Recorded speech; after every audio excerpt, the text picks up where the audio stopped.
J'introduis un petit peu la conférence très rapidement.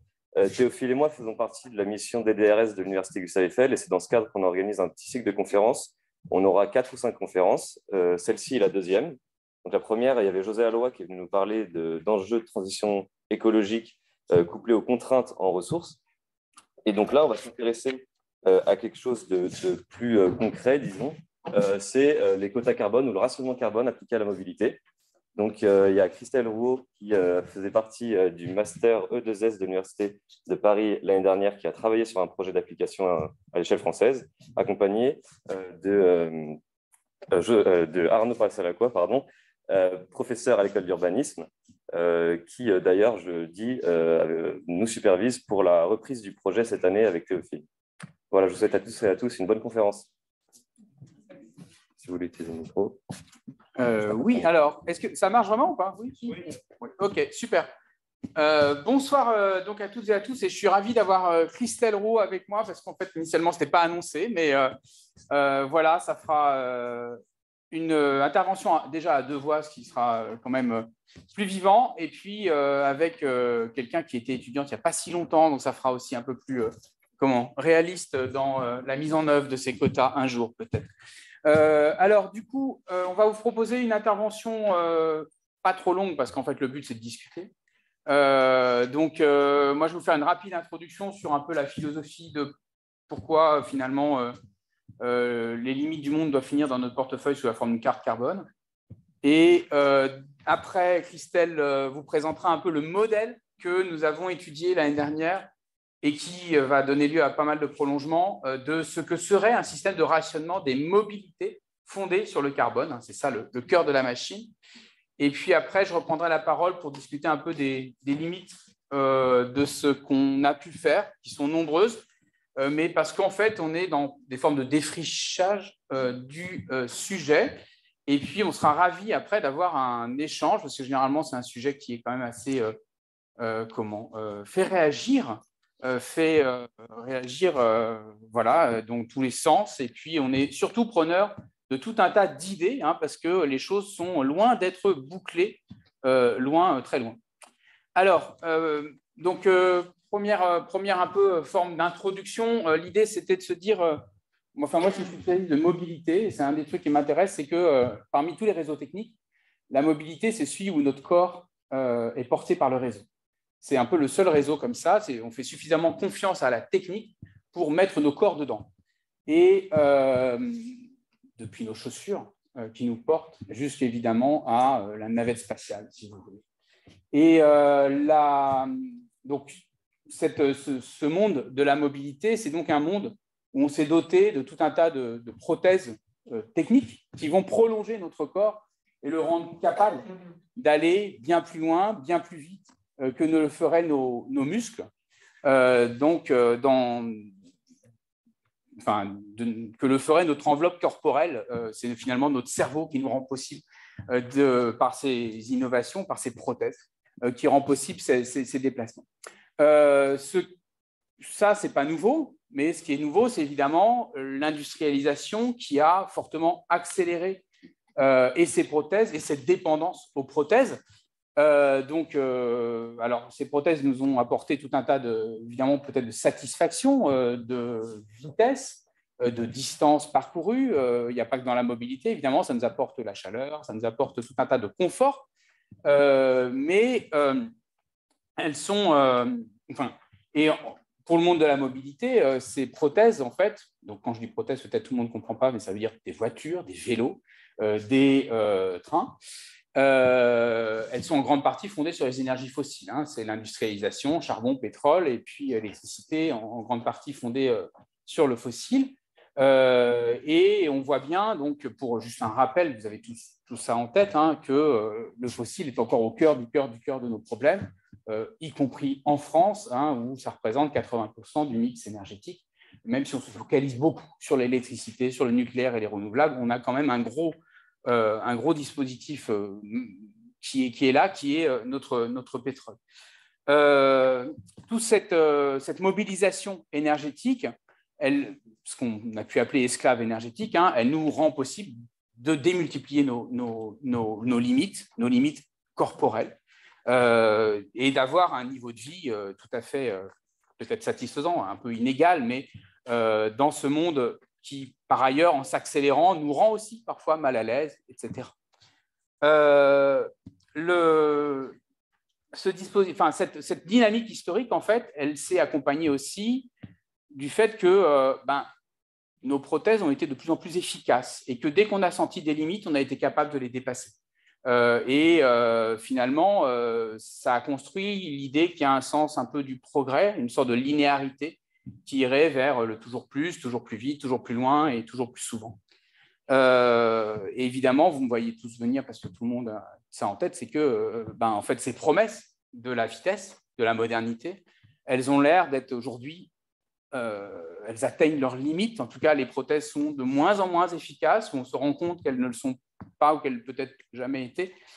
Et c'est d'autant plus difficile à voir ou à accepter que le monde de la mobilité est aussi un monde qui a été très largement associé à l'idée de liberté, d'émancipation, de se forger une vision du monde par les voyages, d'émancipation par le déplacement, etc. Et donc, le monde de la mobilité est un monde de la liberté, hein, même si en fait elle est extrêmement contrainte par tout un tas d'éléments, mais on le vit encore beaucoup comme étant un monde de la liberté, peut-être lié au fait que nos corps justement sont sur ces réseaux.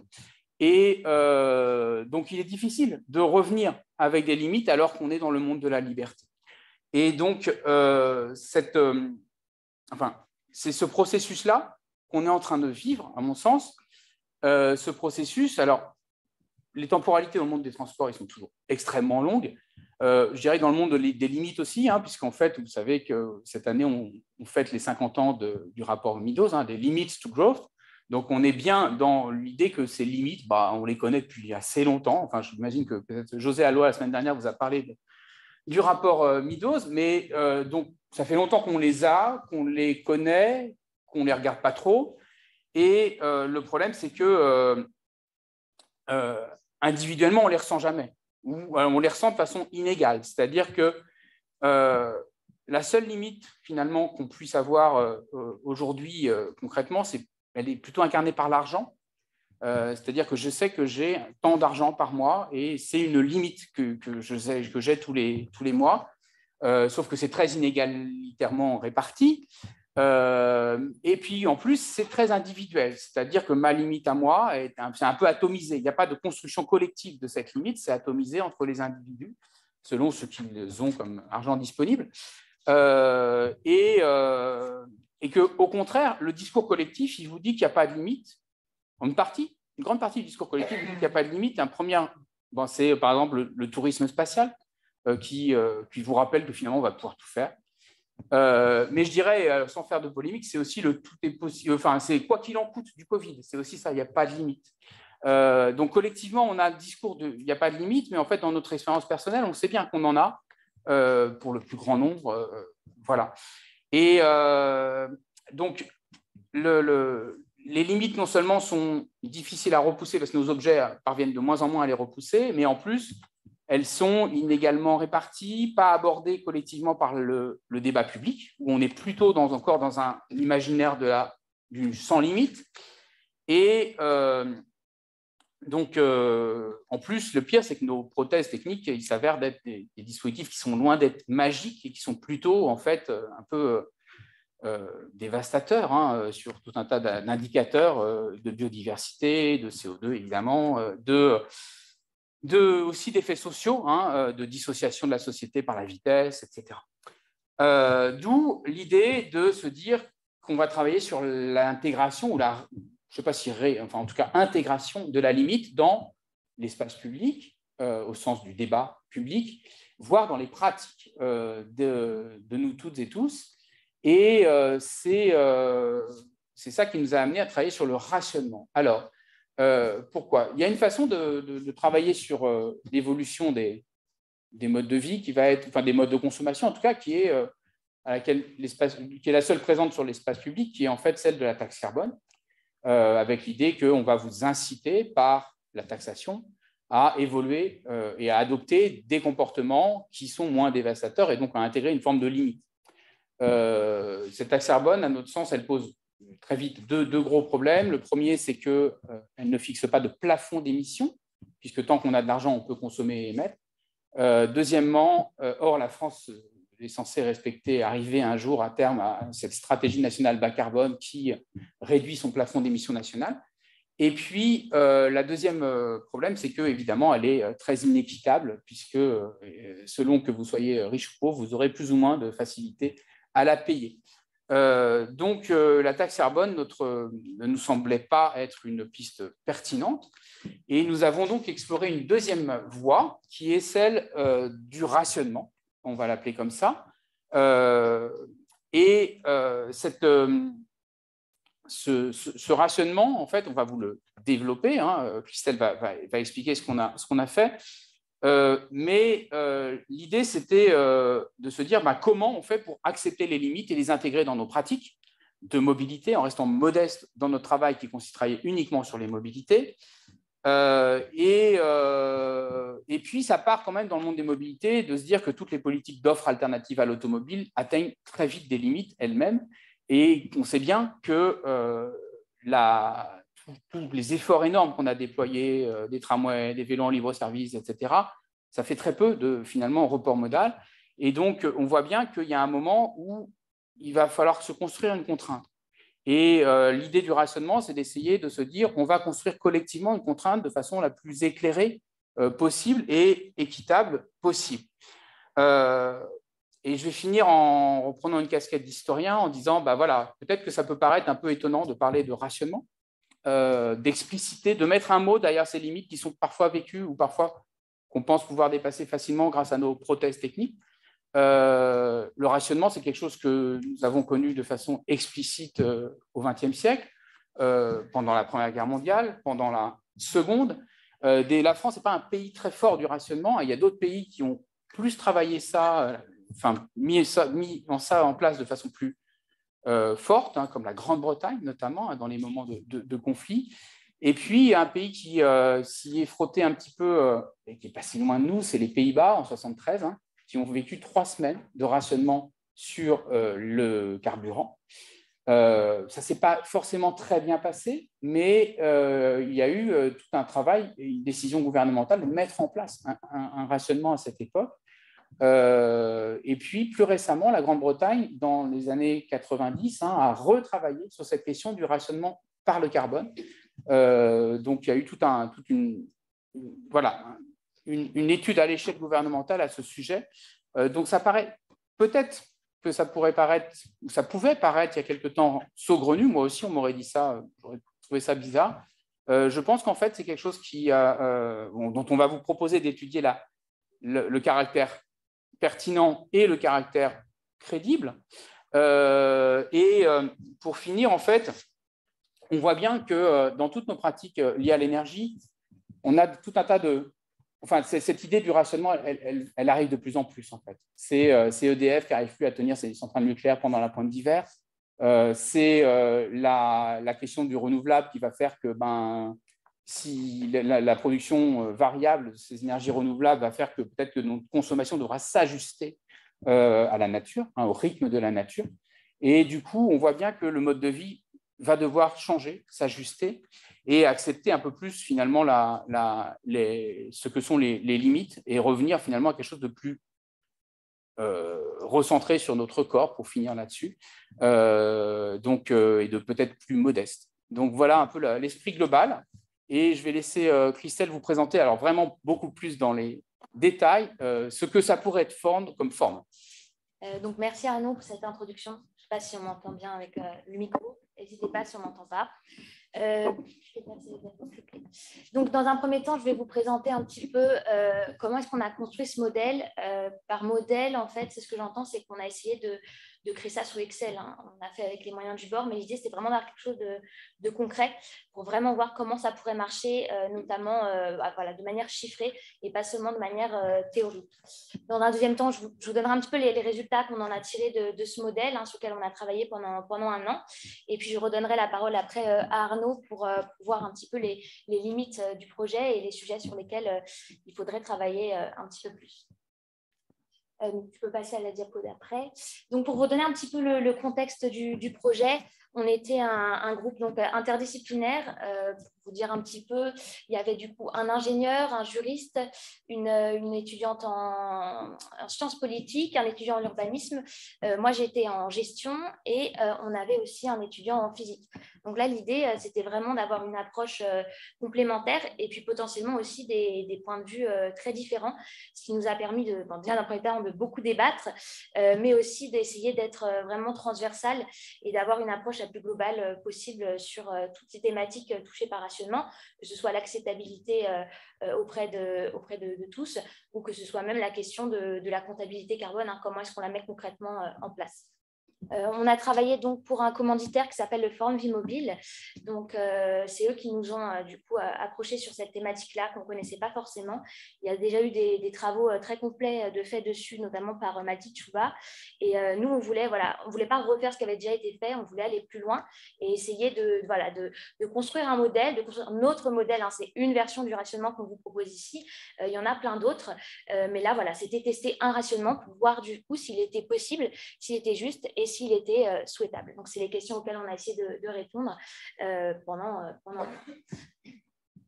Donc, alors, on a eu des partis pris, évidemment, qu'on a fixés dès le début, parce que, comme je vous l'ai dit, on a travaillé dessus pendant 1 an, et 1 an, ça passe vite, on ne peut pas tout faire. Donc, notamment, je vous en ai déjà parlé, on voulait vraiment tester le modèle. Donc, on a fait des choix qui ne sont pas forcément les bons, hein. On ne prétend pas avoir fait les bons choix, mais qu'on a explicité. Surtout, l'important, c'est qu'on a bien détaillé quels choix on a fait, donc sur quelles hypothèses est basé le modèle. Et évidemment, si on change une hypothèse, on change les résultats. Donc là, ce que je vais vous présenter aujourd'hui, c'est un modèle avec ces hypothèses. Et bien sûr, avec Arnaud, on est ouvert à toutes les discussions sur ces différentes hypothèses qu'on a choisies. Tu peux passer à la diapo d'après. Donc, le premier choix qu'on a fait, et d'ailleurs le premier de manière chronologique, ça a été le choix du national. Donc, par exemple, voilà, l'Indion international a été éliminé. Vraiment un choix en termes de faisabilité. Pour créer notre modèle, il fallait qu'on ait un cadre déjà défini et puis sur lequel on pouvait accéder à des données assez facilement. Donc, voilà, on a exclu, par exemple, l'avion international. Alors, en termes carbone, l'avion international, évidemment, il faut l'inclure dans un rationnement. Nous, pour des raisons de faisabilité, on l'a pas fait. Par rapport à nos objectifs d'émission, on s'est vraiment calé sur ce qui était donné dans la SNBC.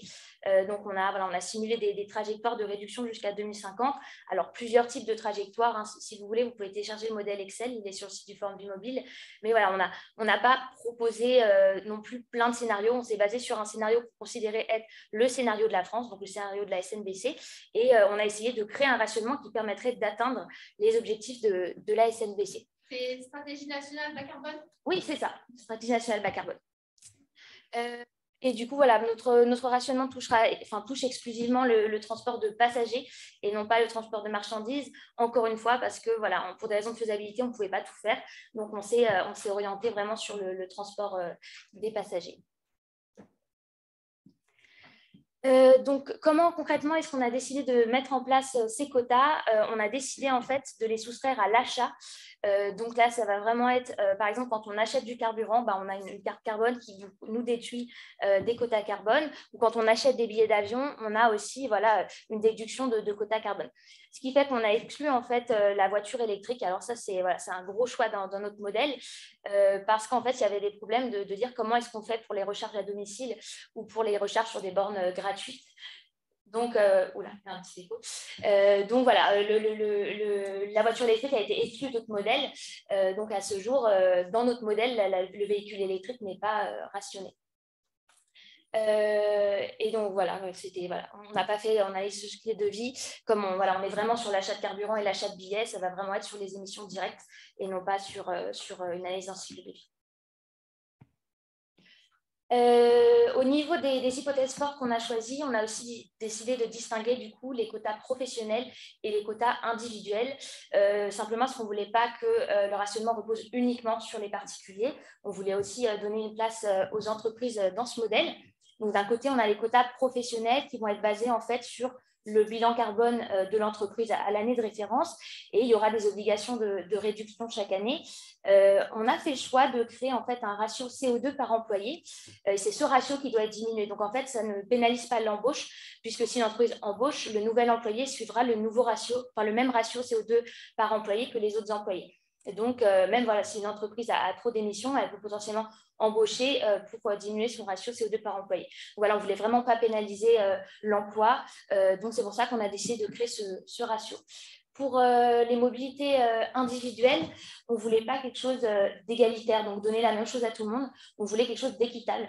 Donc, on a créé en fait des critères, des critères qui permettent d'obtenir des quotas un petit peu comme sur le même système que la fiscalité. Donc, par exemple, la localisation, est-ce qu'on a des enfants, est-ce que, par exemple, on est en situation d'invalidité.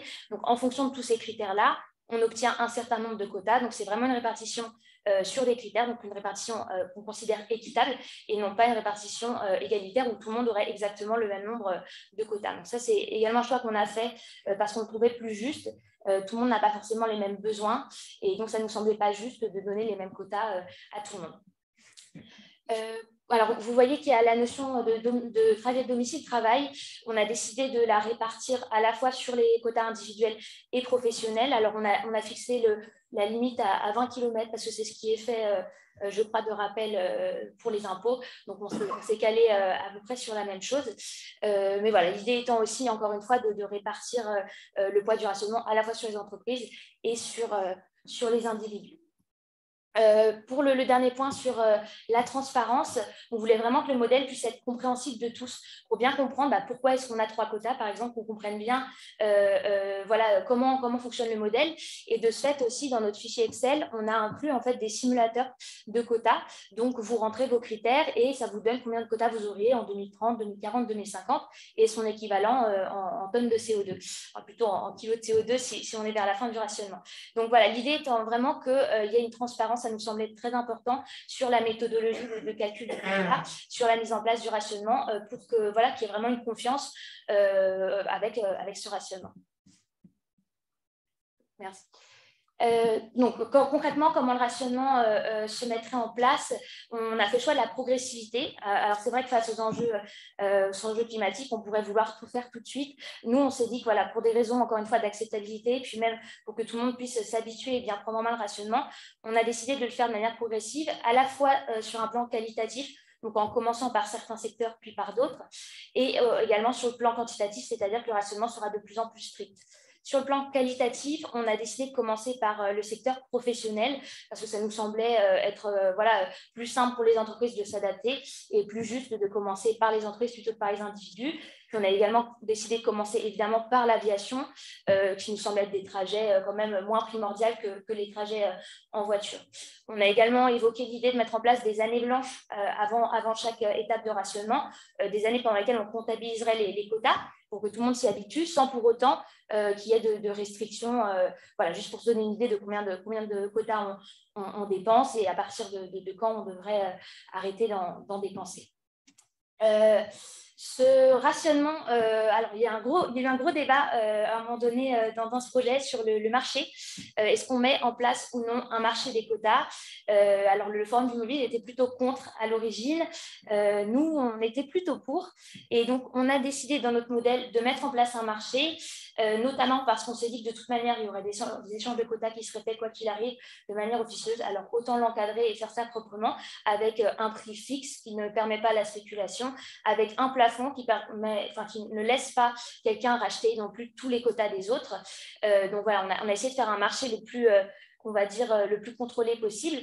Et puis également, on s'est dit que ce marché permettrait quand même une redistribution des richesses. Alors, on verra dans les résultats qu'au final, c'est pas si efficace que ça. Mais en tout cas, ça permet une certaine flexibilité quand on arrive au bout de ces quotas. Donc voilà, au niveau des principaux résultats, donc je peux passer sur la diapo d'après.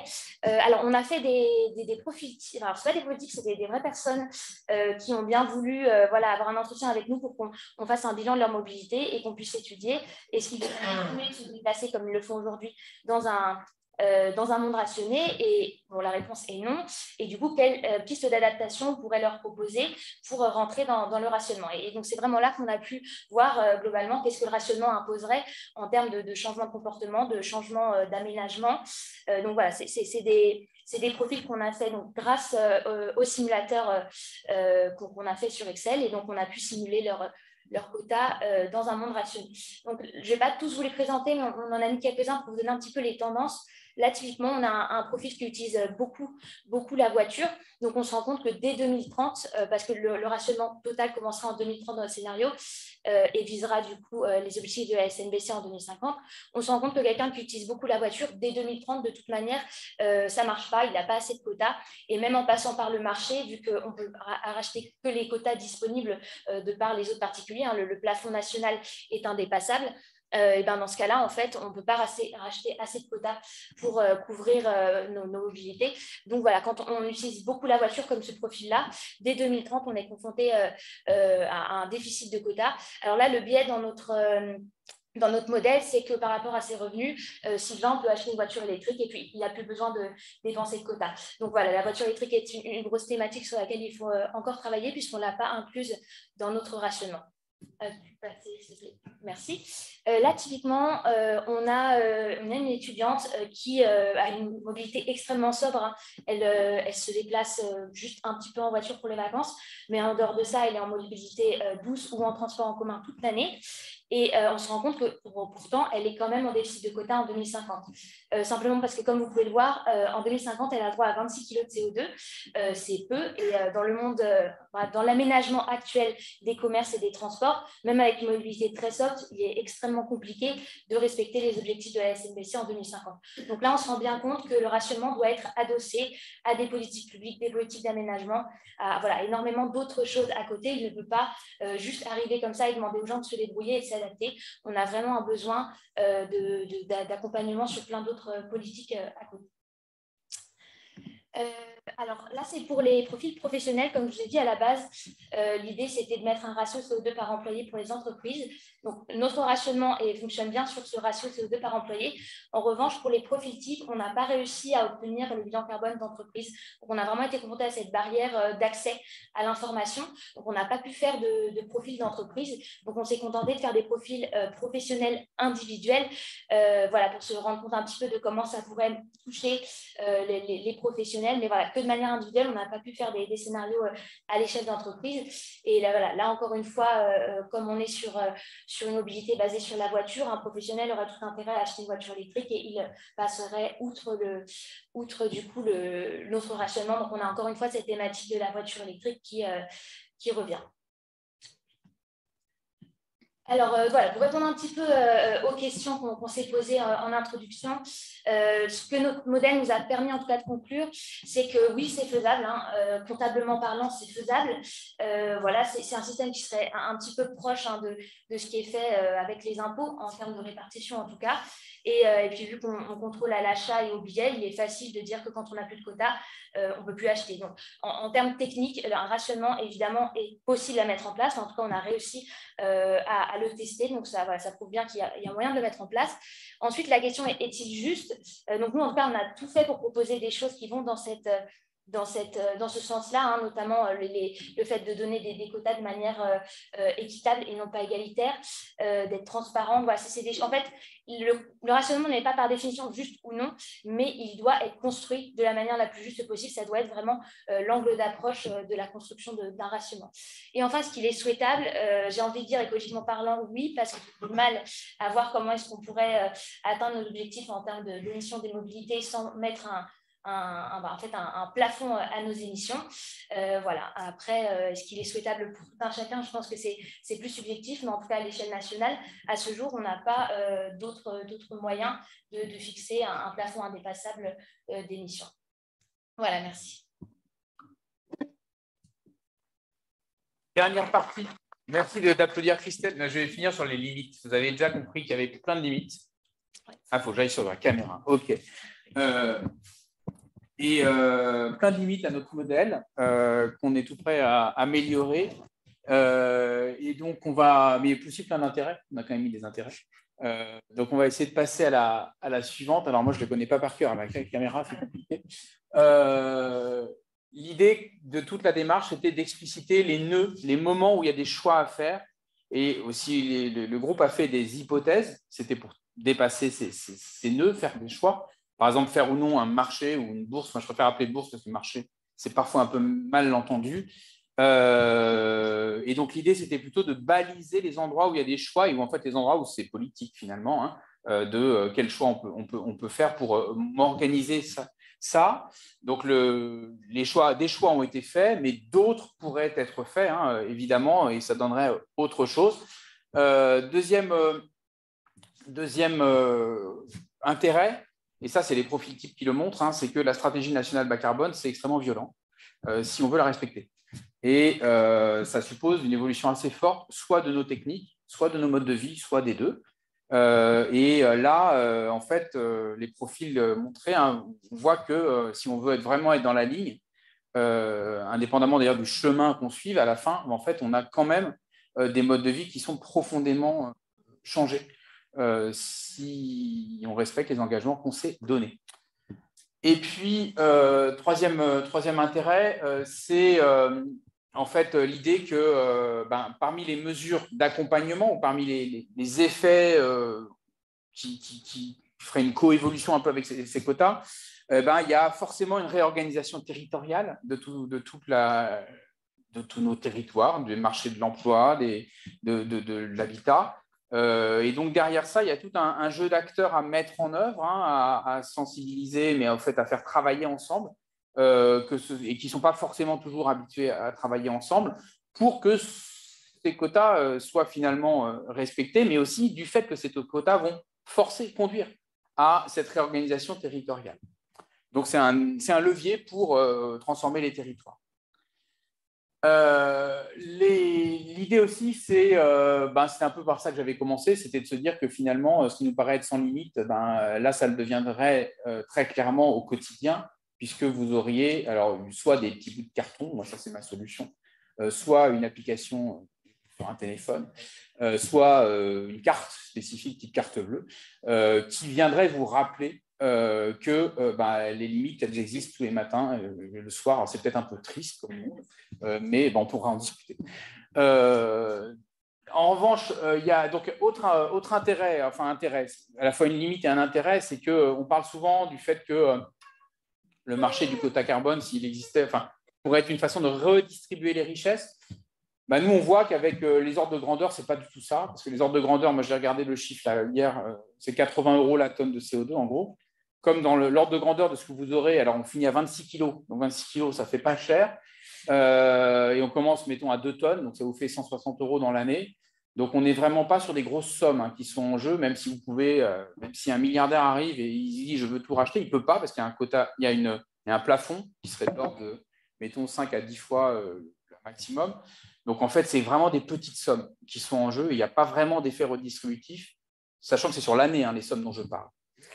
En revanche, c'est aussi un levier qui pourrait être très, très intéressant pour d'autres politiques. C'est pour entrer dans un nouveau paradigme de la politique publique où on est dans une meilleure répartition de la population géographique, parce que je crois que Christelle était un peu rapide, mais l'idée, c'était de se dire que dans les zones denses, vous avez un quota, et dans les zones les moins denses, vous avez 2 quotas. Et qu'entre à Paris, c'est 1, et en Lozère, c'est 2, et qu'entre les deux, c'est linéaire ou pas linéaire, en tout cas, c'est progressif, et votre quota dépend, comme ça, de la densité, et donc de la dépendance automobile, mais ça rend attractif les zones aujourd'hui les moins denses. Et qui, en les densifiant un peu, vous pouvez aussi avoir l'espoir de créer suffisamment de demandes de transport pour faire du transport collectif dans ces zones. Donc voilà. Et puis, alors les limites. Donc là, il y en a beaucoup, malheureusement, mais c'est qu'un premier travail de défrichage.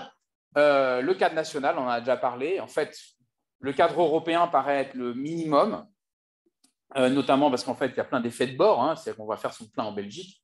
On n'est pas dans notre zone. On va prendre l'avion à Bruxelles. On n'est pas dans notre zone, etc. Donc, il y a forcément une montée en échelle. Et en revanche, un cadre européen paraît quand même, satisfaisant. Je pense que, parce que le cadre mondial, on peut imaginer que jamais on va y arriver à le monter demain matin. Le cadre européen, peut-être un peu plus. Donc, entre les effets du fait qu'on n'est pas tout le monde et les effets de réalisme de monter la chose, je pense que l'européen est pas mal. Deuxième point, Christelle l'a pas mal dit, hein, c'est la question de l'électricité, enfin de la voiture électrique. Hein. Donc là-dessus, il y a des travaux qui ont été faits depuis lors. Mais en tout cas, le système n'inclut pas ça à ce stade. Et puis, parce qu'aujourd'hui, on a un système qui incite vraiment à acheter des voitures électriques et donc qui réintroduit l'inégalité sociale parce qu'en fait, ça coûte cher. Et puis, troisième limite, c'est un peu nos ambivalences des objectifs. C'est finalement, on est un peu ambivalent sans savoir si on réduit vraiment le CO2 ou si on veut réduire les mobilités. C'est un peu ce rapport à la voiture électrique. On ne sait pas très bien encore si... Enfin, dans le modèle tel qu'il est, ce n'est pas très clair si on veut réduire les mobilités ou réduire le CO2 émis. Et puis, alors, il y a plusieurs effets indésirables qu'on a identifiés, il y en a sûrement d'autres, hein. Mais il y a par exemple le fait que vous n'allez plus faire vos courses en voiture parce que ça décode de votre quota et vous cliquez sur Internet pour tout faire venir chez vous, puisque c'est de la livraison de marchandises hors quota. Donc, ça tue tous les magasins, ce qui n'est pas forcément souhaitable. Après, il y a des effets d'évitement. Donc, on imagine bien qu'il y a un certain nombre de gens, notamment ceux avec les plus grandes surfaces sociales, qui vont réussir à faire passer tous leurs déplacements sur leur entreprise et non pas sur leur quota individuel. Donc là, il faut rattraper les caractères équitables quelque part. On a des effets de bord aux frontières et puis on aura forcément du marché noir. Hein, ça, c'est la base des systèmes de rationnement. Mais l'intérêt de notre cadre, c'est qu'il y a un maximum de CO2 national, un plafond national. Donc le marché noir, il va peut-être introduire des formes de pression, des formes d'inégalité, etc. Mais pas, climatiquement parlant, il n'est pas problématique. Parce que c'est un nombre de litres de carburant finalement total achetable par l'ensemble des Français. Et puis, les conditions qu'on avait identifiées pour mettre en œuvre ça, hein, et puis après, il me reste une diapo, je crois, c'est il y a un certain nombre de conditions internes, c'est notamment tout ce qui est comptabilité carbone. Donc, il faut qu'on ait une forme d'agence publique de la comptabilité carbone qui fasse, notamment pour les entreprises et pour les petites entreprises individuelles, comme le chauffagiste, là, bah, que lui, il ne sait pas faire, il n'a pas le temps de le faire. Donc, il faut absolument que ce soit un service public pour lui, qui lui fasse son estimation de CO2. Et puis, il faut aussi une agence qui soit suffisamment crédible et fiable pour gérer le marché ou la bourse des quotas. Et puis, dernier élément d'accompagnement, mais il y en a sûrement d'autres, hein, c'est l'éco-anxiété des gens face à leurs quotas. Si vous avez fini tous vos quotas au mois de septembre, comment vous allez faire d'ici à la fin de l'année? Donc ça, on peut imaginer que l'État garde une sorte de petit RAB qui distribuerait suite à, comme des assistantes sociales pourraient rencontrer les gens et leur dire on vous redonne un petit coup, mais on vous accompagne, etc. Une autre question, c'est est-ce que le quota doit être annuel ou est-ce qu'un quota mensuel n'est pas plus facile à gérer d'un point de vue de l'anxiété, etc., comme le salaire. Mais le problème, c'est que les pratiques de mobilité sont hétérogènes dans l'année, entre le moment où vous partez en vacances, le moment où vous faites du domicile-travail, etc. Et puis des conditions externes qui sont en fait un peu classiques, celles qu'on connaît déjà, hein, c'est trouver des alternatives à la mobilité carbonée et transformer les territoires. Ça paraît assez clair. Dernier élément, c'est la question qui m'est venue à chaque fois que j'ai présenté ça, c'est et la liberté dans tout ça. Donc c'était le début, hein, j'ai commencé en disant mobilité égale liberté. En fait, la réponse que j'ai, c'est de se dire que finalement, le quota, c'est une façon de préserver nos libertés, mais peut-être pas toutes les libertés. Les libertés qui ne sont pas conquises contre la nature, mais celles qui sont construites entre nous, celles politiques et démocratiques. Donc, en fait, il y a un certain nombre de libertés qui sont construites du fait des énergies fossiles, des esclaves énergétiques, etc. Celles-là, en fait, on ne peut pas continuer à les avoir. En revanche, il faut dissocier ces libertés qui ont commencé au 19e, hein, liberté de déplacement, liberté probablement économique aussi, de liberté politique. Et la liberté politique, c'est d'essayer de se construire collectivement aujourd'hui, et alors que la crise est bien engagée, mais peut-être pas ultime, un système où on sache politiquement et démocratiquement choisir quel système, quel égalitarisme on choisit, quel caractère équitable on se construit, plutôt que de le faire dans l'urgence quand la crise sera encore plus violente. Donc voilà, l'idée, c'est le quota pour préserver votre liberté plutôt que la contraindre. Voilà, voilà.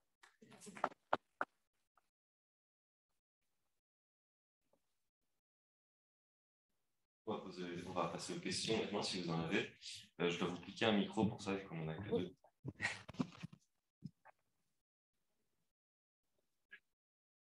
Le masque, donc, je ne sais pas si vous allez faire du Covid.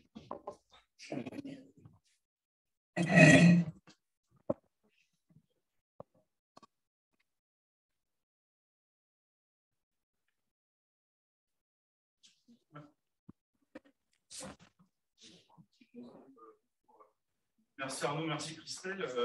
Voilà, moi, j'allais rebondir sur ce que tu viens de finir, Arnaud, la question finalement de la liberté. On voit en fait que ce n'est pas forcément une modification des comportements. En fait, ce qui se trouve derrière, vous l'avez dit, hein, c'est une remise en cause, une remise en perspective, total en fait, du mode de vie et du contrat social qui est derrière. Et la question que je me pose, alors on voit, c'est le début. C'est le début de vos réflexions, et peut-être que dans 50 ans, on pourra dire en été, on a une réflexion sur ces choses-là.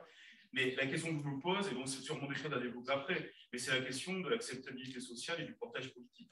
Vous avez fait le parallèle avec les impôts. On sait que la question de l'impôt est soumise à la capacité des gens d'accepter de payer l'impôt. Et on sait qu'il y a des pays qui ont fort taux de recouvrement, très forte acceptabilité, et il y a plein d'autres pays qui, de toute façon déjà, y compris des pays démocratiques bien avancés, qui ont une acceptation de l'imposition, par exemple, déjà qui n'est pas très élevée. C'est une question que j'ai, au stade de réflexion où vous êtes, quel pourrait être le portage politique et l'acceptabilité sociale de ce genre de choses. Et après, une question technique, c'est sur le 80 € la tonne. C'est 80 € la tonne au prix du marché d'aujourd'hui. Alors, est-ce qu'on ne peut pas anticiper que dans un monde rationné, pour le coup, le prix de la tonne augmente? Je te réponds à la première question, je réponds à la deuxième. Augmentation, on peut imaginer, beaucoup d'historiens, mais je m'imagine que quand il y a eu des rationnements avant, ça fait augmenter le prix de ce qui était rationné. Donc, est-ce qu'on ne peut pas imaginer finalement que ça soit par là aussi, et par des effets de marché, qu'en fait puisse se faire, en disant, je ne crois pas une seconde, hein, mais les effets de redistribution de richesse, par exemple. Bien entendu, j'y crois pas, par hypothèse. Mais voilà, c'est plutôt une question là-dessus. Et est-ce que pour le coup, dans le contrat social, ça pourrait être finalement ce prix de la tonne qui pourrait être et de le fixer arbitrairement d'une certaine manière, et qu'on puisse le fixer 10 fois plus cher en considérant que si 10 fois plus cher, ça a des effets de redistribution de richesse, par hypothèse faible, ça puisse valoir le coup de politiquement l'assumer d'une certaine manière. Alors, moi, je réponds à la première partie et Christelle à la deuxième. C'est comme ça. Je te force pas. Hein. Non, moi, ça me va très bien. Alors, Christelle a utilisé 2 fois le mot acceptabilité. Moi, je ne l'utilise pas trop. Peut-être qu'on n'est pas forcément sur la même ligne, mais je vais plutôt le prendre par la question du portage politique et de la construction. En fait, l'idée, c'est de se construire collectivement la chose et pas d'avoir un truc fabriqué ici et de le plaquer sur des gens. Donc, c'est pour ça le schéma acceptabilité ne me paraît pas forcément très, très bon, mais à la limite, bon, c'est pas tellement le cœur. Le cœur, nous on s'était dit, on va essayer de se fonder sur ce que les gens semblent déjà pratiquer. Et donc, je crois avoir vu que l'impôt prélevé à la source permettait de récupérer 97, un peu plus d'argent encore, 97%, ou je ne sais plus à peu près de ce que l'État doit récupérer. Donc, on s'était dit, le système fiscal, c'est un truc où les gens sont déjà identifiés par un certain nombre de critères, ils sont assez, et c'est assez suivi et c'est assez peu contesté. Alors, en France, je ne sais pas bien dans d'autres pays. Et donc, on s'était dit, l'idée, c'était de se couler le plus possible dans l'existant. Pour perturber, dans l'existant et le déjà accepté politiquement. En fait, c'est ça, déjà dans le contrat social, pour le dire comme ça. Donc, c'était ça notre idée. Après, d'un point de vue du portage politique, aujourd'hui, on voit bien, ça paraît complètement à des années-lumière de la façon dont les gens parlent déjà du débat politique et à la limite de la façon dont on envisage d'avancer sur la décarbonation, où c'est 99% sur la technologie nous sauvera et 1% sur la taxe carbone. Et nous, on est dans l'épaisseur du trait des 3 personnes qui parlent de ça.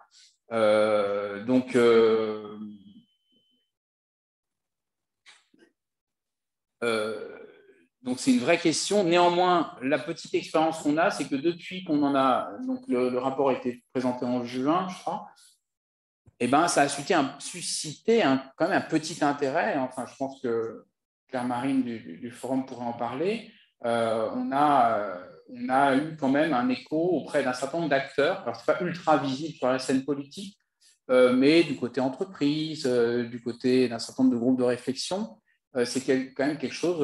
Enfin, on a été invité chez Total pour présenter ça, par exemple. Donc, voilà.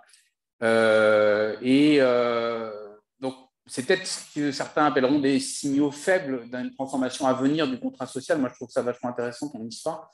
Mais c'est sûr que comment trouver une place dans le débat politique, mais c'est un peu plus global sur la question écologique, en fait, qui a quand même du mal à occuper la place qu'elle devrait occuper à la hauteur du problème qu'elle représente.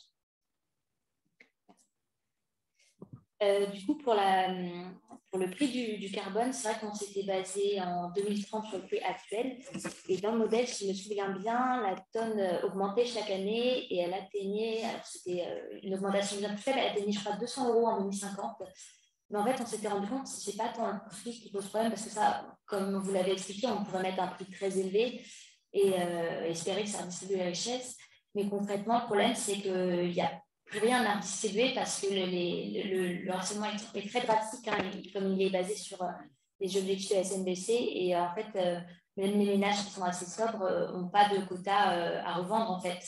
Donc, il n'y a pas du tout de redistribution au final assez rapidement. En 2030, il y a un peu de redistribution, mais dès 2040, on se rend compte qu'il n'y a plus beaucoup de quotas à revendre. Et du coup, en général, on imagine que les ménages qui ont un petit peu de quotas vont les garder parce qu'il y en a vraiment très peu en rade. Voilà. Merci pour cette réponse. Du coup, une question du chat de Vincent Ducrot. Comment gérez-vous les choix individuels dans la répartition des émissions entre la mobilité, l'alimentation, l'habitat, etc. Par exemple, si je décide de faire plus d'efforts sur les autres dimensions, je peux détendre mes contraintes sur la mobilité. Merci pour cette conférence.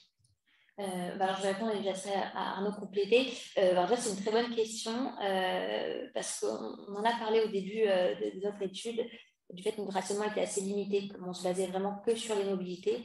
Et là, en l'occurrence, peu importe les efforts faits sur les autres postes, comme c'est un rationnement qui prend en compte que les mobilités, ça ne changera rien malheureusement, mais ça peut pousser justement à des travaux sur un rationnement plus global au-delà des mobilités, parce que pourquoi rationner que les mobilités? On a évoqué les marchandises et il y a encore plein d'autres sujets. Donc voilà, nous, on est passé par une porte d'entrée qui est la mobilité, parce que c'est un secteur très carboné et sur lequel on a vraiment de la visibilité. Je veux dire, quand on conduit une voiture, on se rend bien compte qu'on la conduit. Donc voilà, on est vraiment parti sur rationalité, en plus parce que c'était le sujet proposé par le Forum du mobile. Et donc, nous, voilà, on s'est un peu greffé sur leurs idées aussi à l'origine. Mais donc voilà, on n'en a pas vraiment de réponse sur ce sujet, mais je pense que c'est aussi une limite de notre rationnement. Alors, pour compléter, on s'est aussi fondé sur la stratégie nationale bas carbone qui fixe des objectifs sur la mobilité. Donc, on a suivi globalement la mobilité. Par ailleurs, la mobilité, enfin, nous, notre philosophie, c'est de se dire qu'il faut démarrer, qu'on ne peut plus attendre, et que si on commence à démarrer par un truc très, très, très compliqué sur tous nos modes de vie, bah, c'est difficile. Alors, il y a une initiative qui s'appelle Allocation Climat, vous pouvez aller voir leur site, qui propose ça. Nous, on s'était dit que d'un point de vue très incarné et visible, il y a un endroit très facile à démarrer, enfin très facile, plus facile à démarrer, c'est l'achat d'essence, en fait, ou de diesel, hein, et puis de billets d'avion, qui sont des moments où on a un rapport direct avec un flux de carburant qui vient du CO2. C'est évidemment très simpliste, il n'y a pas d'ACV, etc., hein, mais on est dans cette idée que il faut familiariser aussi les gens au rationnement.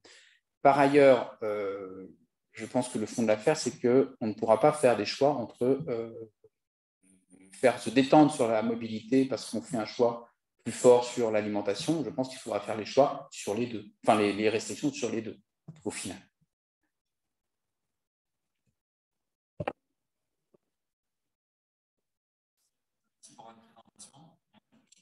En fait, quelle pourrait être l'articulation entre la taxe carbone et le rationnement, dans le sens où en fait elles ont le même but. Donc si jamais on met en place le rationnement carbone, la taxe carbone n'aurait plus lieu d'être. Et donc, quelle serait l'articulation? Ça rejoint un peu la première question sur l'acceptabilité, qui serait très difficile politiquement parce qu'aujourd'hui, ça représente une ressource significative pour l'État, alors qu'elle serait plus acceptable pour la population, où elles sont limitées sur la quantité. Et donc, elles pourraient payer les salaires moins cher, dans le sens où, du moment où elles sont limitées dans la quantité, on peut enlever cette taxe carbone. À notre sens, il y a effectivement deux voies possibles, soit taxe carbone, soit rationnement. Et celle que nous pensons efficace n'est pas la taxe carbone. Donc, ça serait enlevé. Ça ne serait pas de taxe carbone, effectivement. Pour la mobilité, après, moi, on ne parle pas d'autre chose, mais pour des enjeux à la fois de limitation globale du plafond et d'équitabilité sociale. Je sais pas si j'ai dit comme ça. D'équité.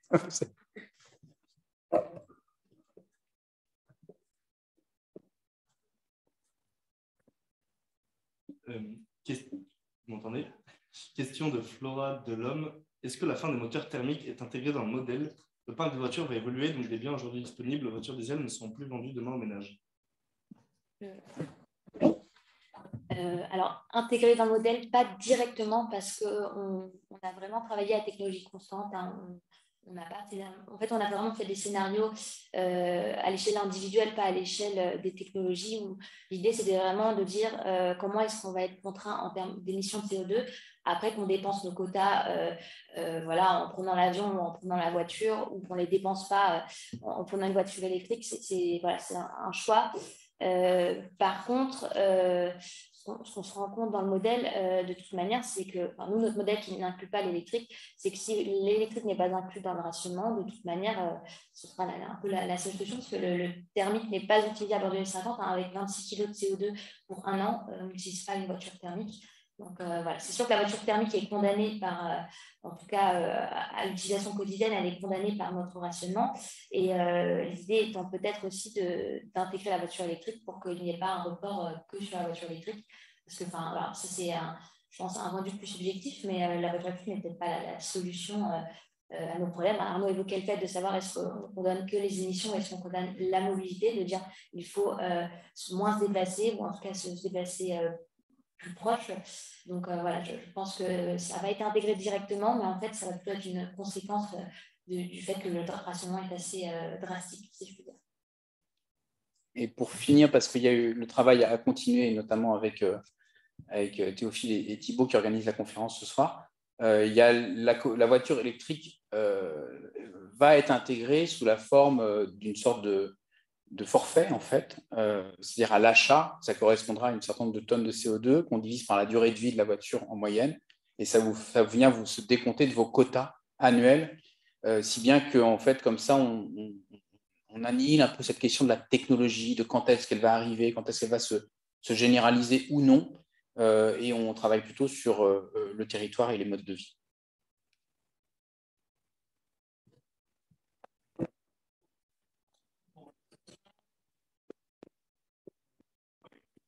La question de la mobilité, elle est intimement liée à la notion d'urbanisme. Et vous avez parlé de réorganisation territoriale et du fait de quotas différenciés en fonction de la densité urbaine. Donc, première question, est-ce que mettre un quota différencié, ça ne va pas justement, au contraire, aggraver le mitage du territoire, pour parce qu'on peut voyager plus.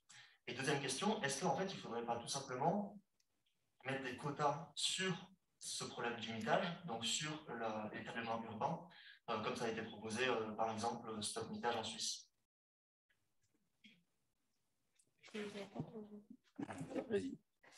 Alors moi, ça a été assez bref comme réponse, parce que je pense que je ne me suis pas spécialement posé cette question à ce jour.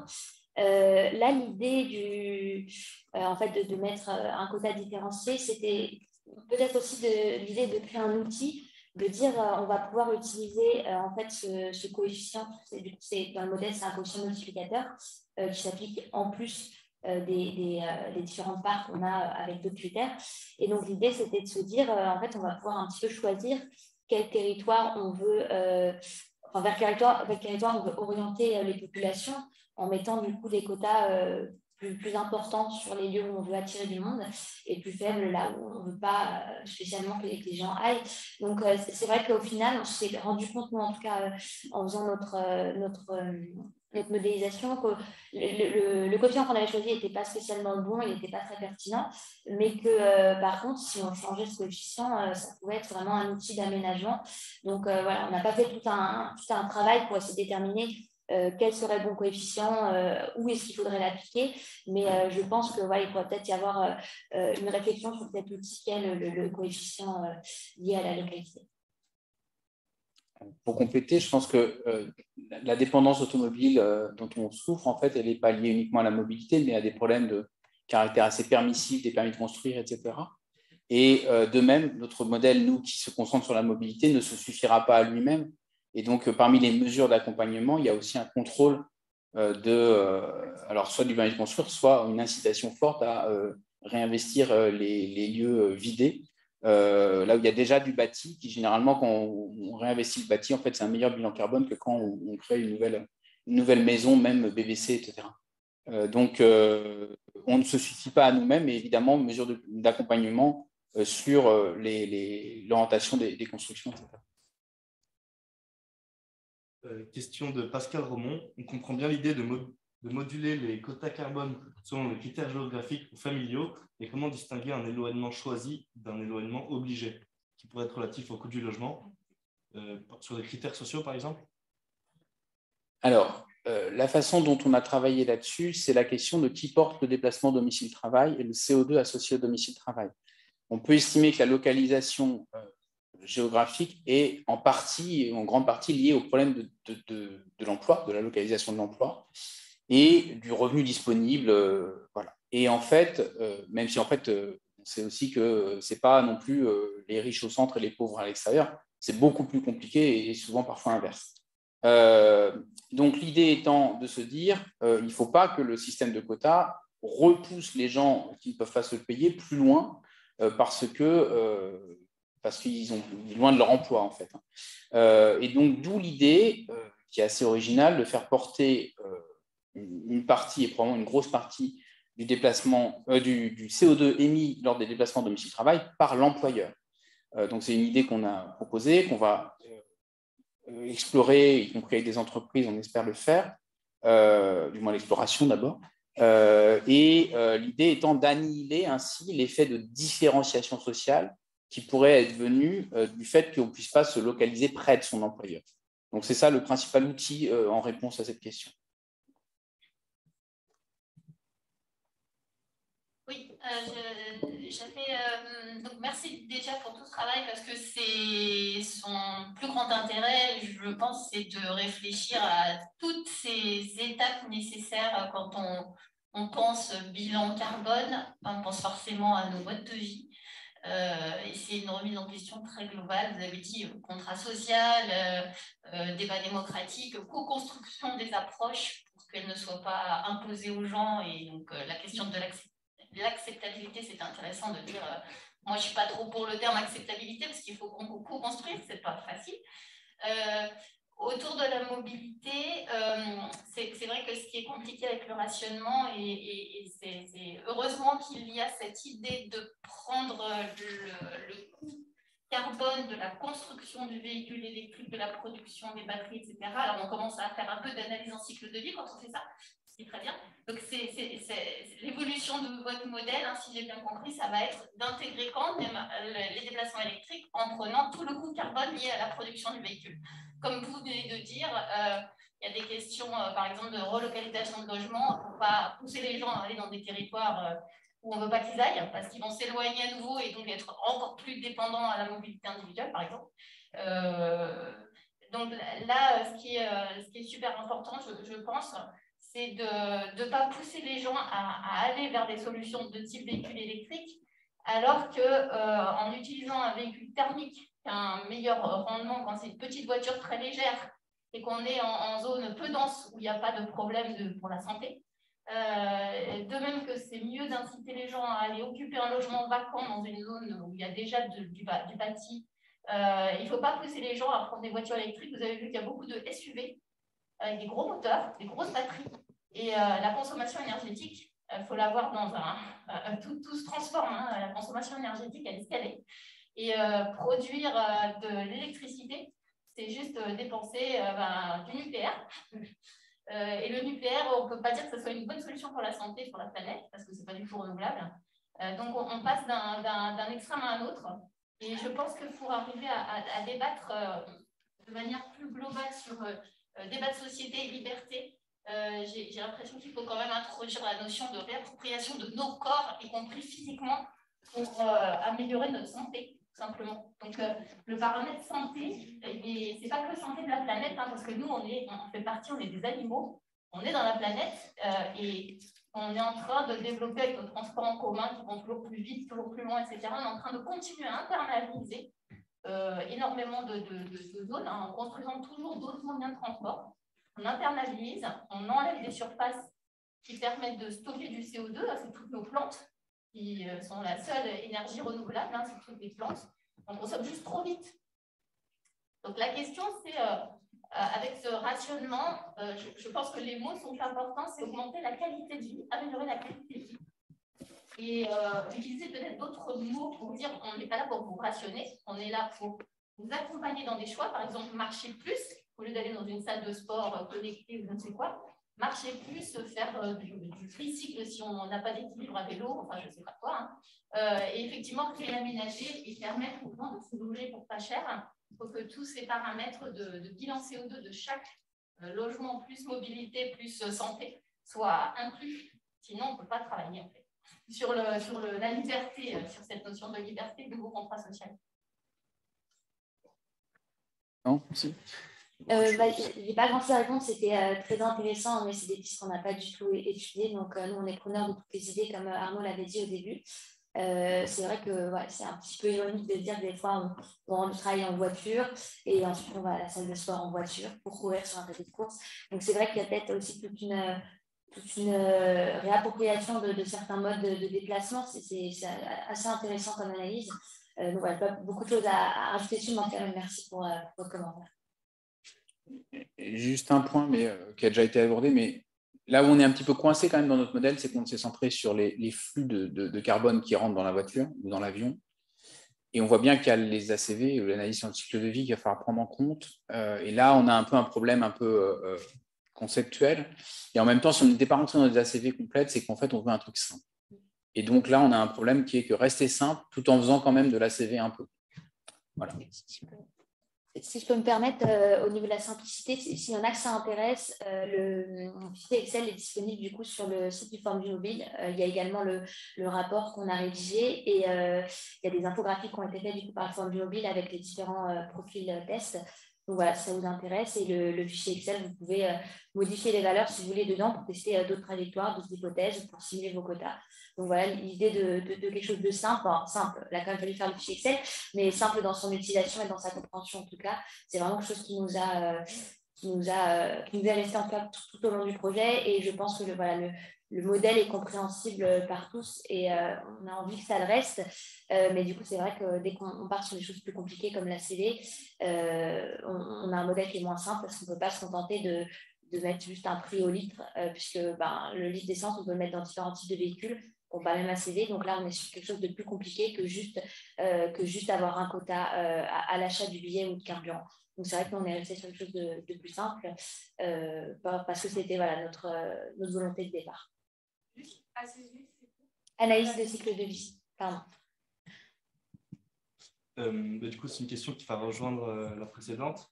Donc, c'est David Exchazer qui la pose. Est-il envisageable d'avoir un rationnement multicritère, donc pas uniquement sur le carbone, mais du coup sur d'autres impacts comme la déplétion des ressources abiotiques ou l'utilisation de l'eau, par exemple? Est-ce que des travaux ont été faits dans ce sens?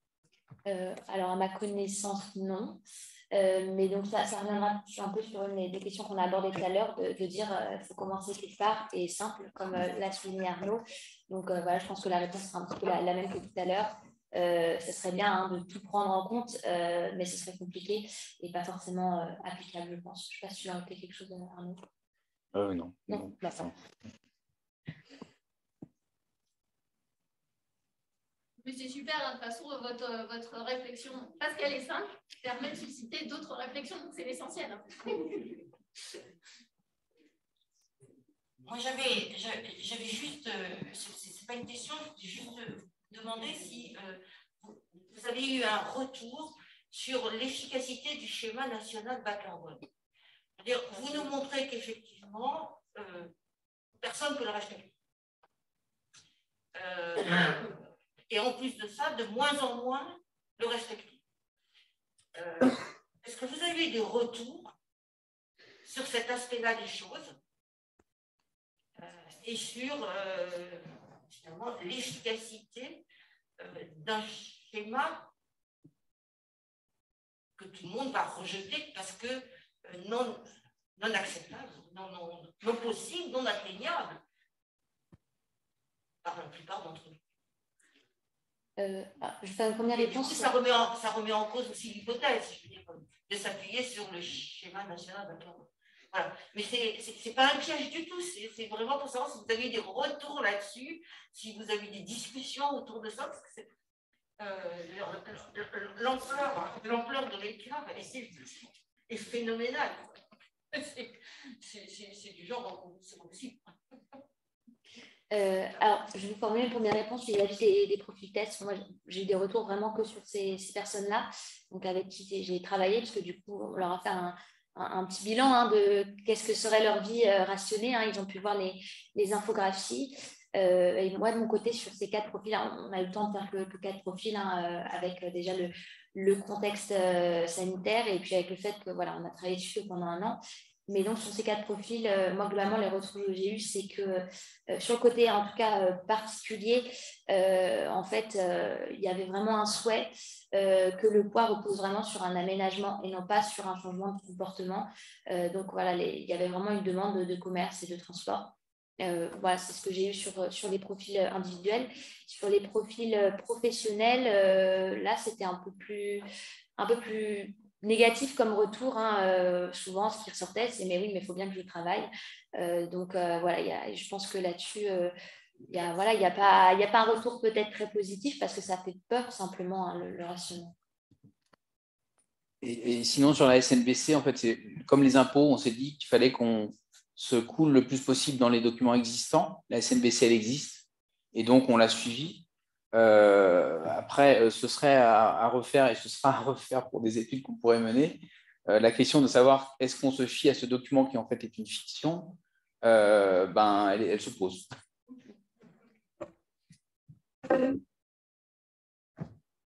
Du coup, une question dans le chat.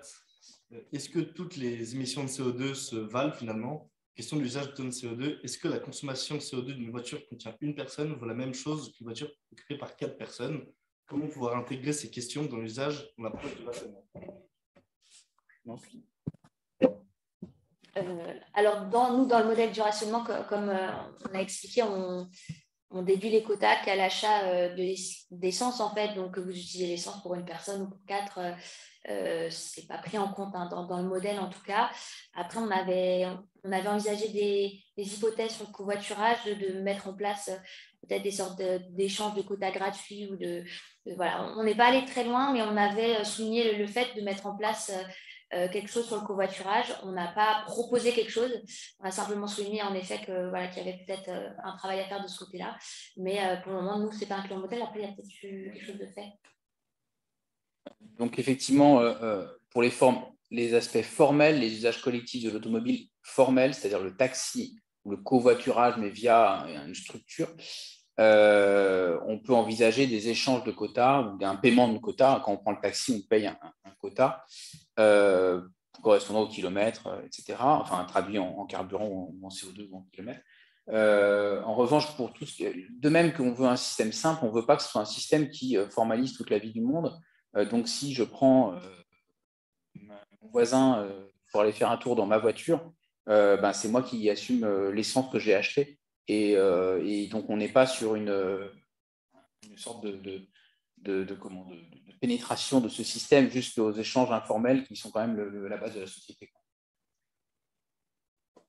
Oui, mais tu peux simuler les taux d'occupation de véhicules. Aujourd'hui, c'est 1,1 ou 2. Voilà, si tu fais monter, si tu fais descendre. 1,17. 1,17, wow. Pour le domicile travail ou pour tout? On peut, mais nous, en fait, on n'a pas besoin de ça, en fait. Parce que nous, on fait juste, c'est l'achat d'essence. Après, que je mette tout le monde dans ma voiture ou personne dans ma voiture, c'est moi qui gère mon essence, en fait. Chacun son tour. Chacun son tour. On peut faire du covoiturage informel, ou c'est une fois toi, une fois moi, et ta voiture, ma voiture, par exemple. Ce qui ne mutualise pas les voitures. Mais enfin, Ou une fois un paiement d'essence. Voilà. Bonsoir. Merci pour ce travail et pour la présentation. J'ai une question, en fait, sur ce à quoi pourraient aboutir ces travaux, et peut-être une question qui a été posée en filigrane tout au long de la conférence, c'est pour respecter ou pour avoir des rationnements carbone qui font le moins mal possible, ça veut dire qu'il va falloir complètement réorganiser le territoire et faire des villes du quart d'heure, en gros, un peu partout, même si j'aime pas trop cette expression. Mais si on veut avoir des modes de vie viables, c'est à peu près ce qu'il faudrait faire.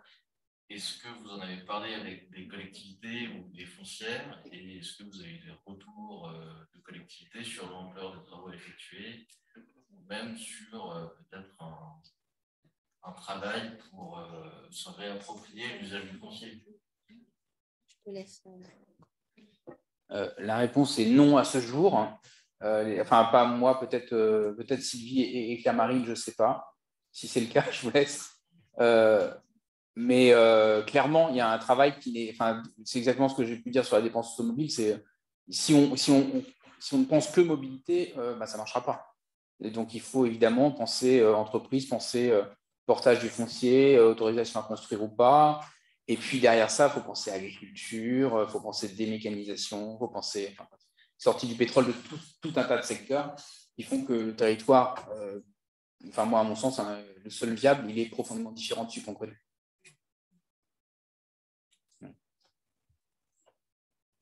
Merci pour cette présentation. Je me posais une question qui va un peu dans cette continuité sur le futur de ce projet. Est-ce que, surtout dans un contexte d'élection présidentielle, est-ce qu'il y a du plaidoyer derrière qui porte ce projet à mettre sur le devant de la scène cette idée en termes de politique publique?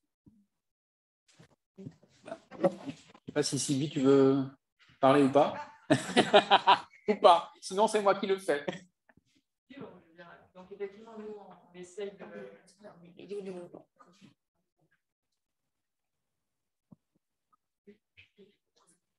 Ok. Donc moi, je dirige le forum Immobile, en fait. Donc, on est à l'origine de la commande. Donc, on essaye de repérer plein de choses un peu alternatives.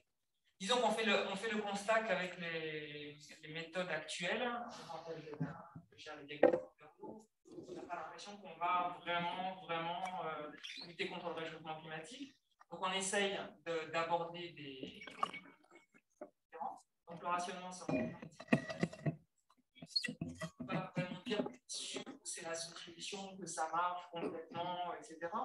Donc on remercie les étudiants de l'année dernière d'avoir commencé à défricher l'idée, parce que jusqu'ici, c'était vraiment seulement un concept. Donc, l'intérêt du travail des étudiants, c'est d'avoir essayé de l'implémenter, de commencer à l'implémenter. Les étudiants de cette année, en fait, vont aller plus loin, parce qu'ils vont essayer de designer une expérimentation. Donc nous, on continue. Donc, pour revenir à la question du plaidoyer, en fait, pour l'instant, on l'a présenté au think tank politique, la question du rationnement. On l'a pas encore. Donc, quand on fait la tournée des équipes de campagne présidentielle, on propose d'autres choses un peu moins disruptives. Pas énormément de succès non plus toujours, mais ça dépend. Mais donc, le rationnement, en tout cas, ce qui était intéressant quand même, c'est que, par exemple, quand on a réuni les think tanks politiques qui représentent tous les chiffres, de Parti communiste, Parti socialiste, les libéraux, il y avait aussi Montaigne pour les entreprises. C'était pas. Donc, Montaigne, c'est quand même un think tank très libéral, très pro-business, on va dire. C'était pas le plus rétif à la réflexion sur le rationnement. Les entreprises, en fait, leur souci, par exemple, principal, c'est plutôt que les règles soient les mêmes pour tous et qu'elles soient stables. Je ne dis pas qu'ils vont demain défendre le rationnement. En tout cas, bon, ils voulaient bien regarder. Donc, nous, c'est vrai qu'on essaye de mettre le sujet sur la table pour l'instant, avant même de plaider réellement. c'est un peu ce qu'évoquait Arnaud. Le Monde nous a demandé une tribune pour dire qu'on a faite, en fait, et on a comme ça rendu public les résultats de l'atelier de l'année dernière. Arnaud a été invité par Total Energy à présenter à nouveau les résultats de l'atelier. Pardon ? Oui, effectivement, j'en ai parlé à Arte à 28 minutes. Donc, pour l'instant, je ne peux pas quand même dire que je défends le rationnement demain sur les déplacements. Malgré tout, par rapport à la question de est-ce qu'il ne faut pas élargir, etc., à d'autres domaines, quand même, ce qui est intéressant, c'est que l'alimentation, c'est quand même pas sûr qu'on arrive à diminuer les émissions liées à l'alimentation. Le transport, c'est quand même un peu intuitif. Quand même, si on se déplaçait moins, c'est pas forcément extra. Enfin, quand on se dit se déplacer moins, c'est se déplacer moins vite, surtout. Parce que si on se déplace en bicyclette ou en train, on ne fait pas forcément le sujet. Donc, c'est se déplacer moins vite et se déplacer moins en voiture. On a l'impression quand même qu'on doit pouvoir réfléchir à une organisation du territoire qui le permet. Donc, nous, c'est vrai que notre sujet, c'est la mobilité, donc c'est ce qu'on regarde. Ça ne nous semble pas invraisemblable ni impossible, même si on est encore à une phase où ça semble très disruptif. Est-ce qu'il y a une autre question? Merci beaucoup pour votre présentation. Et j'ai deux questions. La première, elle fait un peu suite à cette question du terme, en fait, rationnement. Est-ce qu'il y a une discussion sémantique sur l'utilisation de ce terme? Parce que pour moi, elle évoque le fait de limiter la consommation d'un bien quand ce bien, on a des problèmes d'approvisionnement de ce bien. Vous avez évoqué tout à l'heure la Première, Deuxième Guerre mondiale, le cas des Pays-Bas. Et du coup, je m'interroge sur l'utilisation du terme rationnement dans un monde où, a priori, on n'aura pas de problème d'approvisionnement en pétrole. Et voilà, quelles ont été les discussions par rapport à ces termes-là. Et l'autre question que j'avais, c'est sur l'intégration des transports collectifs dans votre calcul, si c'est envisageable à plus ou moins long terme, parce que, voilà, pas toujours aussi efficient qu'une automobile. Voilà, merci beaucoup. Après, la question, c'est... Ah oui, c'est le mot. Le mot. Alors, je vais répondre en deux temps. Le mot qu'on a le plus débattu, en tout cas entre étudiants, c'était plutôt le mot quota, parce qu'il y a déjà des quotas qui existent et on avait peur de cette incompréhension. C'est pour ça qu'on a beaucoup utilisé le mot rationnement plutôt que quota pour essayer justement de se distinguer des quotas déjà existants. Donc voilà, on a plus mis en avant le mot rationnement le plus possible à cause de ça. Après, ça ne nous semble pas totalement étrange, puisque, ok, il n'y a pas une limite là tout de suite maintenant de pétrole, etc. Mais il y a une limite à ce qu'on devrait ou ce qu'on voudrait émettre. Donc, l'idée de rationner en amont pour pouvoir, entre guillemets, maîtriser en aval, ça ne nous semble pas, ça nous semble bien ressembler au terme rationnement. Mais après, on l'a surtout utilisé pour moins utiliser quota, même si dans la présentation, on a remis quota. Mais voilà, c'est vrai qu'on préfère parler de rationnement pour bien se distinguer de ce qui existe déjà. Il y a d'autres mots qu'on a évoqués, qu'on n'a pas forcément utilisés. Il y a carte carbone, je crois que c'était peut-être le premier d'ailleurs que le forum avait proposé. Il y a crédit carbone, en fait, qui serait peut-être le plus positif. Et clairement, c'est sûr que le jour où on fait une expérimentation, je pense qu'il faut bien juger de quel mot on présente. Et je suis d'accord que c'est d'accord que le fait qu'il est un peu paradoxal de rationner quelque chose qui est entièrement disponible, qui est très disponible pour très longtemps. Il y a un paradoxe, mais en fait, c'est censé être la maturité intellectuelle qu'on est censé avoir face à cette question climatique, mais c'est pas facile.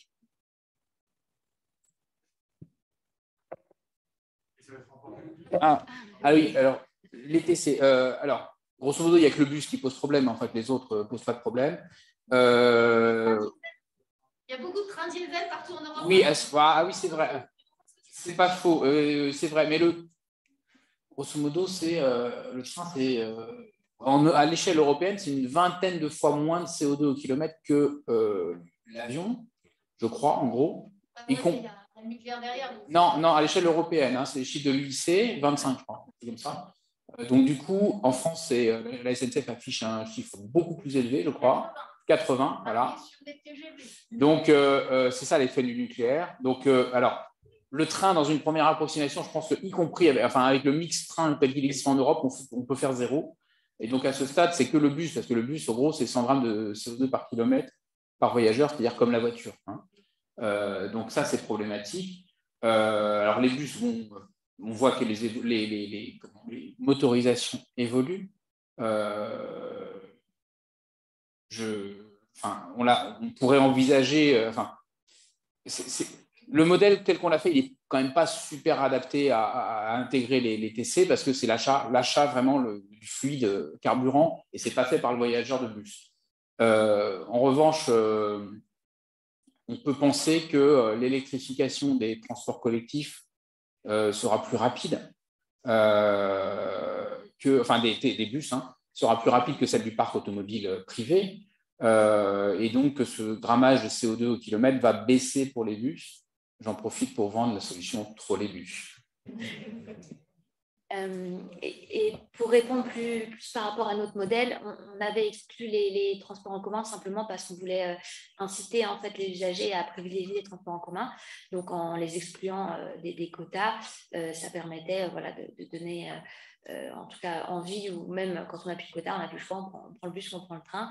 Donc il y avait cette volonté de réorienter peut-être les usagers via le fait de ne pas utiliser de quotas sur certains transports. Donc, dans le modèle, en fait, le bus et le train, c'est 0 CO2, mais dans le modèle, hein, pas dans la réalité. Donc, voilà, on ne déduit pas de quotas sur ces transports-là. Et puis également, j'ai oublié ce que je voulais dire. L'idée, c'est de remplir les bus. Non, oui, mais voilà, la logique, c'était vraiment de s'axer. Ah oui, je me rappelle, voilà, ça, c'est par rapport au modèle Excel. Voilà, si jamais quelqu'un se pose la question, dans les données, dans les trajectoires qu'on a tracées, donc notamment les plafonds nationaux, on a pris que l'avion et l'automobile pour le transport de personnes. Donc, dans les données, en tout cas nationales, le plafond indépassable, on a retiré les transports en commun.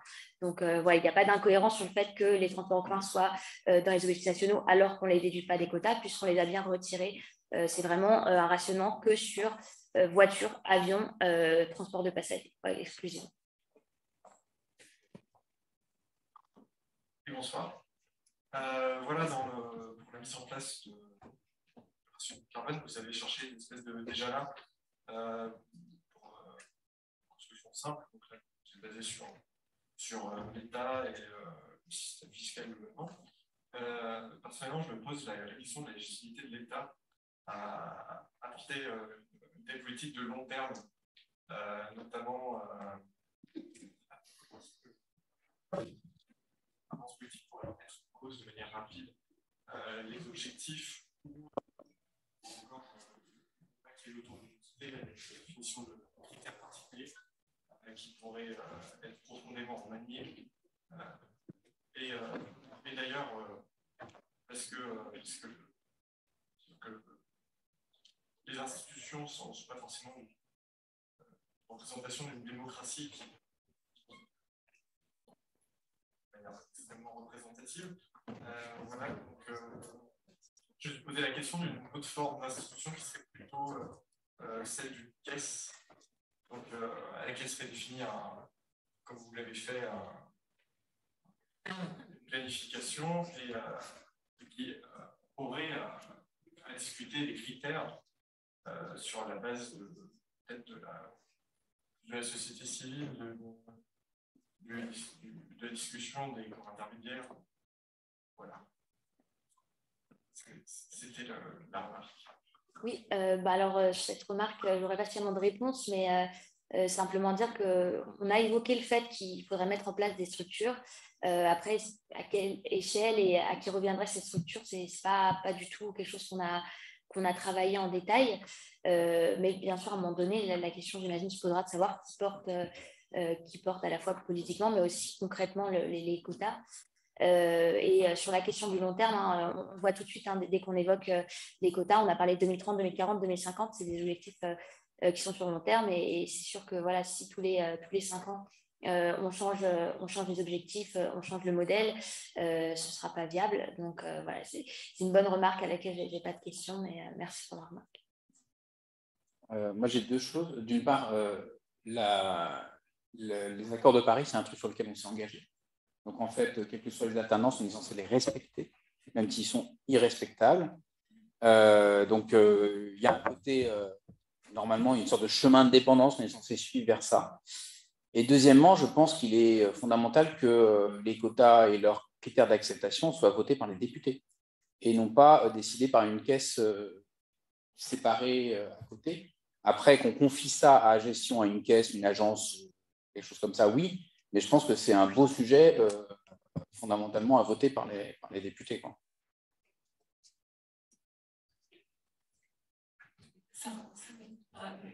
En fait, moi, ça va complètement descendre sur le sujet, mais c'est dans le modèle et de sa démonstration pour un individu.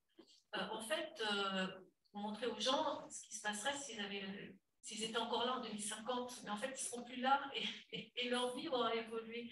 Donc, ce que je voudrais savoir, c'est comment vous pourriez éventuellement envisager un cycle de vie, mais au sens des individus, quoi, dans leur consommation carbone. Est-ce que ça, c'est quelque chose pour la démonstration même, en fait? Puisqu'en fait, voilà, l'étudiante, elle est comme ça aujourd'hui, mais en 2050, elle sera beaucoup plus âgée. Elle aura d'autres modes de vie et d'autres contraintes, évidemment. Alors déjà, oui, hein, on n'a pas inclus les évolutions de vie. D'ailleurs, je crois que sur toutes les infographies, il y a une phrase écrite disant pour des raisons de simplicité, nous n'avons pas considéré les évolutions de profil, que ce soit les déménagements, les changements de travail, les licences, les décès. Pour deux raisons. Déjà, pour des raisons de simplicité, hein, évidemment. On n'a pas pu faire, enfin, c'est vraiment toute une approche sociologique hein, qu'on n'a pas eu le temps de faire et qu'on n'avait pas forcément les capacités hein, aussi pour faire ce type d'analyse. Et puis également, on s'est dit que notre individu, même si lui, il n'était plus comme ça dans 30 ans, il y aurait un autre individu qui aurait évolué vers sa situation. Donc notre analyse restait quand même, quand même pertinente, mais on n'a pas du tout pris en compte ces évolutions. Je pense que ce serait très intéressant hein, pour voir comment est-ce qu'on pourrait évoluer dans un monde rationné. Mais voilà, pour des raisons de simplicité et de compétences en sociologie, on n'est pas parti sur une analyse comme celle-là. Tu veux ajouter quelque chose? Juste qu'on est ouvert à toute proposition de collaboration avec le sujet. Ce à quoi ça me fait penser, c'est il me semblait qu'on avait discuté du premier rapport, que les étudiants l'année dernière avaient pensé quand même, lorsqu'on est étudiant ou jeune, on a un droit à découvrir le monde et du coup, on aurait un quota carbone plus élevé que si on est âgé. Alors, je ne sais pas si c'était... Si, ça y est. C'est une revendication du groupe. Il y avait deux revendications avec lesquelles je ne suis pas d'accord. Il y avait le marché carbone et il y avait le fait que les jeunes étudiants doivent avoir un quota un peu augmenté pour pouvoir découvrir le monde. Mais donc l'argumentaire, Christelle. Je vais reprendre en deux temps du coup. Alors d'un côté, c'est pas vraiment dans le modèle. En fait, dans le modèle, on a écrit qu'il y avait une liste de critères qui permettaient d'avoir un quota supplémentaire. Et entre parenthèses, on a mis des exemples. C'est pas des exemples qui ont vraiment été réfléchis très longtemps. Hein. C'est l'idée de dire, c'est qu'il y aura une liste à définir de critères qui permettront d'obtenir des quotas, comme par exemple le fait d'être en situation d'invalidité, d'être surmédicalisé ou d'être étudiant, c'était un exemple donc qui, oui, est dans le rapport. Après, voilà, il est discutable ou pas. Et dans un deuxième temps, l'idée d'origine sur ce quota supplémentaire pour les étudiants, alors, je ne sais plus duquel d'entre nous c'était parti, c'était de dire est-ce qu'à un moment donné de la vie, on s'accorde le droit d'avoir un peu plus de pollution pour dire, on dit qu'à une période de vie, on va beaucoup plus voyager et après, on rentre dans ces quotas. Et si oui, à quelle période de vie ils sont en place? Est-ce que c'est à la retraite? Est-ce que c'est quand on est étudiant? Est-ce que c'est quand on est actif? C'était quelque chose qui a été évoqué à un moment donné et on l'a gardé, mais on n'a pas plus réfléchi dessus après, à débattre, je pense. Du coup, SNBC, Stratégie nationale bas carbone, c'est une réduction de facteur 4, si je ne me trompe pas. Mais si on veut respecter les accords de Paris, il faut, pour rester en dessous des 2 degrés, il faut passer de 12 tonnes à 2 tonnes, donc c'est un facteur 6. Donc en fait, vous êtes beaucoup trop gentil. Oui, et c'est déjà beaucoup, mais bon, je te laisse peut-être répondre. Non, tu veux dire tout. Donc, alors, les chiffres, je fais confiance, hein, je ne les ai pas en tête. Là, encore une fois, nous, on s'est basé sur la SNBC pour pouvoir, voilà, il nous fallait des chiffres. On a passé déjà beaucoup de temps à réunir beaucoup de chiffres sur beaucoup de sujets, notamment sur l'état actuel pour pouvoir faire les simulations de trajectoire jusqu'à 2050. Donc voilà, on ne dit pas que le choix de la SNBC est le bon choix. Je crois d'ailleurs qu'on l'a mis à la fin de la note de synthèse. C'est pour être intéressant de repenser, refaire le modèle avec d'autres trajectoires. Nous, on en a déjà fait 4, je crois, des trajectoires dans le modèle qui vont sur la SNBC. Voilà, l'idée, c'était pas non plus de passer la moitié de l'année à trouver la bonne trajectoire pour respecter vraiment ce dont on aurait besoin en termes climatiques. Donc voilà, peut-être que voilà, SNBC n'est pas le bon choix, mais en tout cas, c'était un choix sur lequel on avait pas mal de données et donc c'était pratique pour vraiment pouvoir faire un cas concret. Et très vite, l'hétérogénéité des facteurs de réduction, c'est aussi lié aux différents secteurs. La mobilité, en fait, c'est tellement dur qu'en fait, on va peut-être réduire un peu moins. C'est aussi pour ça. Je crois qu'on arrive à la fin. Merci Christelle, merci Arnaud pour cette présentation et pour avoir répondu aux questions du public et aux questions du chat. J'aimerais vous parler des prochaines dates. Donc, le 17 février, normalement, même heure, même lieu. Pas février. Mars. On y est. Aura lieu du coup la prochaine conférence du cycle, donc avec Petros Chatsimpiros. On parlera énergie, ressources, autour de l'agriculture et de l'alimentation. C'est un sujet qui est peu abordé et que je trouve vraiment intéressant. J'espère que vous aussi. Et on pourra aussi retrouver Arnaud, normalement, le 24 mars, pour la semaine étudiante de la solidarité et de l'écologie, du coup, à l'Université Gustave Eiffel, donc pour un atelier qui sera lié du coup à ces questions de mobilité et de rationnement. Merci à tous d'être venus et passez une bonne fin de soirée.